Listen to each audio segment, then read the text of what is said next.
মান ক্বারা আল কুরআন ওয়া আমিলা বিমা ফীহি উলবিসা ওয়ালিদাহু তাজান ইয়াউমাল কিয়ামা।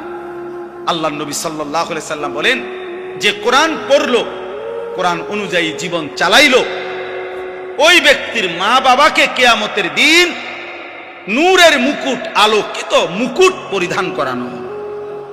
নবীজি বলছে, তাহলে ভাবো তো, যদি বাবা মাকে এই মর্যাদা দেওয়া হয়, তাহলে যে কোরআন পড়লো সরাসরি, যে নিজে আমল করলো, ফামা যান্নুকুম বিল্লাযী আমিলা বিহাযা, তাকে আল্লাহ কি পুরস্কার দিবে? যে কোরআন পড়ছে, যে কোরআন আমল করছে।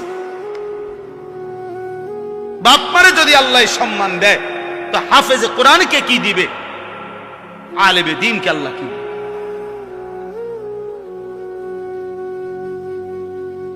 এজন্য প্রিয় ভাই, প্রিয় বাবা, সবাই মিলে গুনাহ ছাড়ে।